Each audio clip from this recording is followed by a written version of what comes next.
تطبيقات. وين احنا ممكن احنا اعزائي الطلبه نشوف هذه ظاهره الاستقطاب؟ وين نحصل هذه المرشحات الاستقطاب؟ نحصلها في العدسات، عدسات الكاميرات. لاحظ عزيزي الطالب في هذه الصورتين اللي امامك، الصوره الاولى بدون استقطاب، ضوء غير مستقطب، واما في الصوره الثانيه واضح عندي اللي هو الضوء مستقطب. لاحظ كذلك في هذه الصوره، هني الصورة ما تكون غير واضحة، بالعكس هني تكون جدا واضحة لأن الضوء عندي مستقطب.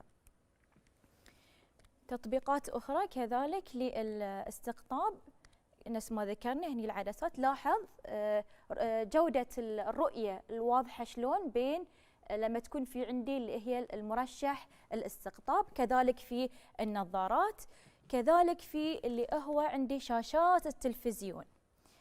انزين، انتقل الى نقطة مهمة جدا. انا الحين سويت عملية الاستقطاب وانتجت ضوء يتذبذب ويهتز في مستوى واحد، تمام؟ زين، ابي اسوي عملية تحليل لهذا الاستقطاب. نلاحظ مع بعض كيف تتم عملية تحليل الاستقطاب. عند وضع مرشح استقطاب في مسار ضوء مستقطب، أنا عندي الحين ضوء مستقطب، سويت له عملية استقطاب، فنتج عندي ضوء مستقطب اللي هو شنو؟ ضوء مستقطب، الضوء اللي يعني أنتجت ضوء يتذبذب في مستوى واحد. أبى أسوي له عملية تحليل، فأنا أضع مرشح استقطاب آخر، تمام؟ شلون؟ لاحظ عندي في الحالتين، الحالة الأولى الضوء سينفذ متى؟ إذا كان محورين الاستقطاب اللي عندي، المحورا الاستقطاب لمرشحي الاستقطاب بشكل متوازي، متوازين مع بعض، فإذا الضوء سينفذ في هذه الحالة. فلاحظ عندي في هاي الصورة شلون اللي هو الصورة واضحة، صورة الوجه واضحة لأن الضوء نفذ عندي. لاحظ في النقطة الثانية لن ينفذ الضوء. لماذا؟ لأن محورا الاستقطاب للمرشحي الاستقطاب اللي عندي متعامدين على بعضهم البعض، ففي هذه الحالة بيكون عندي الصورة غير واضحة وما يمكن رؤية الوجه لأن الضوء لم ينفذ.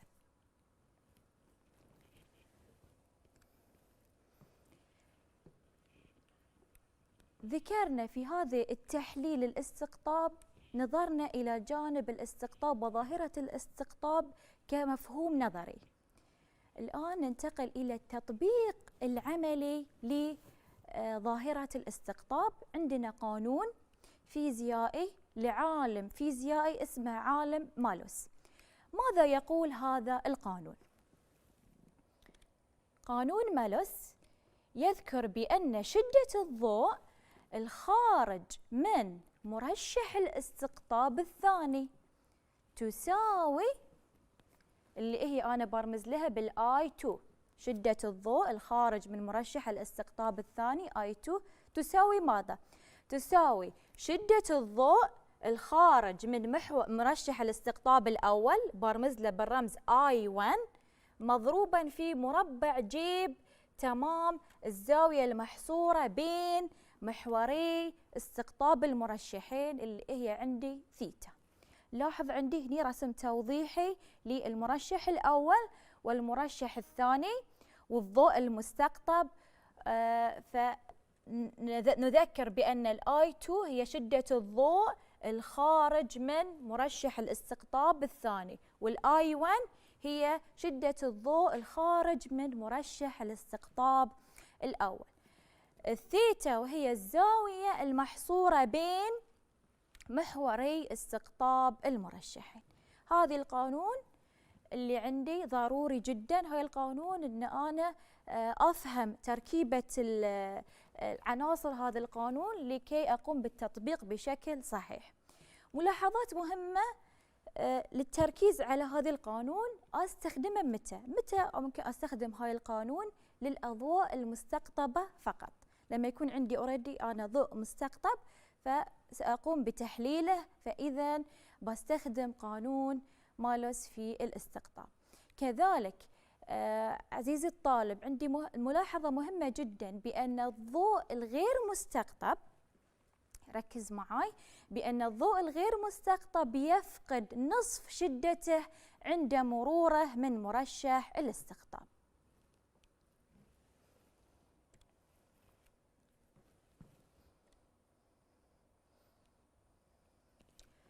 سؤال وتساؤل مهم ممكن يتبادر إلى ذهنكم أعزائي الطلبة، متى يمكن استخدام هاي القانون؟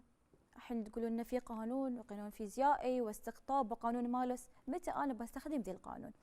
أستخدم هاي القانون إذا كان عندي ضوء مستقطب، يعني أنا سويت له عملية الاستقطاب وأنتجت ضوء يتذبذب في مستوى واحد، وفي نفس الوقت أنا أريد استقطابه مرة أخرى.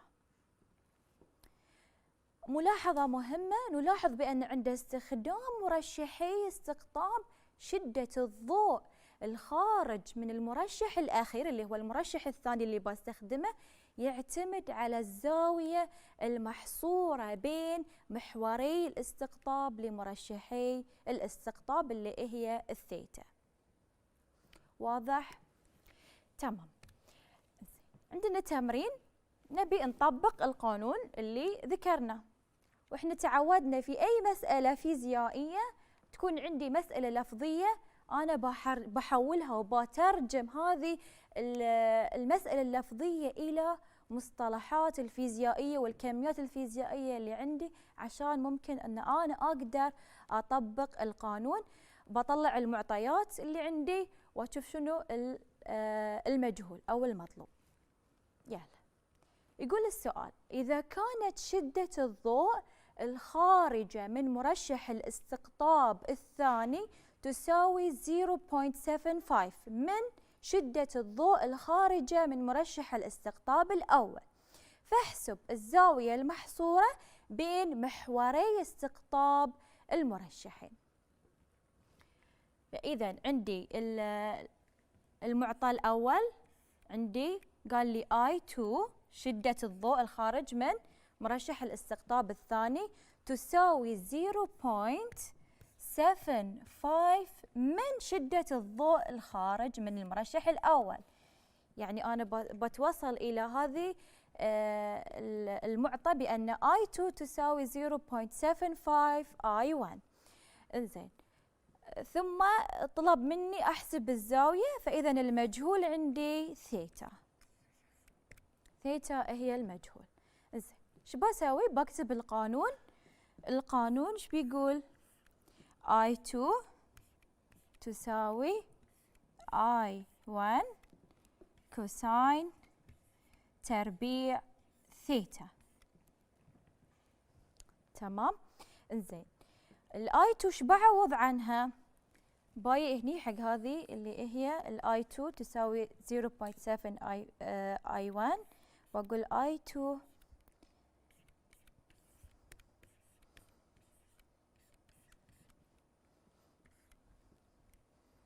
بقسم الطرفين عندي هني على I1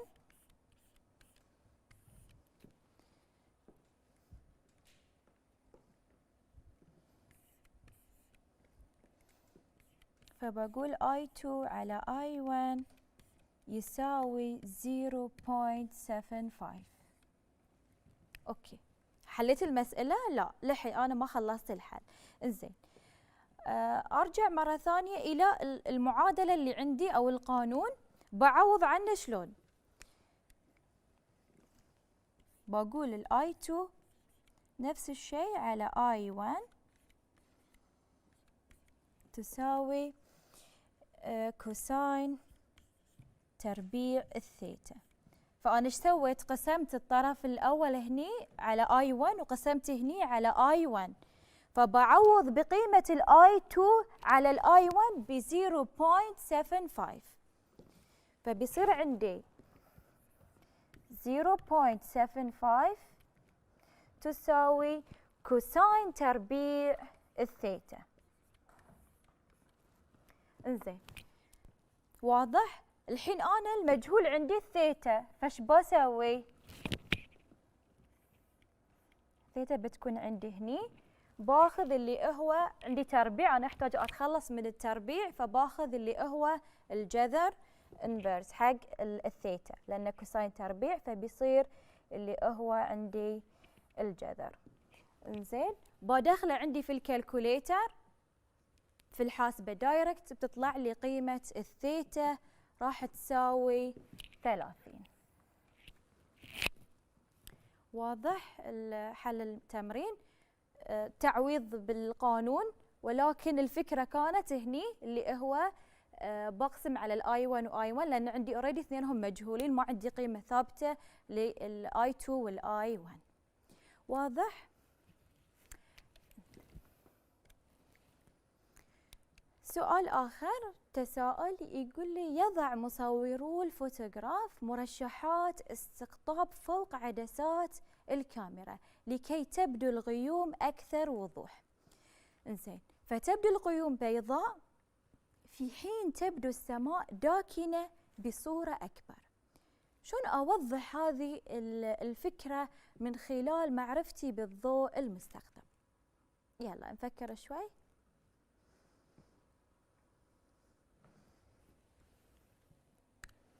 الإجابة لأن الضوء اللي يجيني من الغلاف الجوي هو ضوء مستقطب، ولكن الضوء المشتت عن الغيوم هو ضوء غير مستقطب.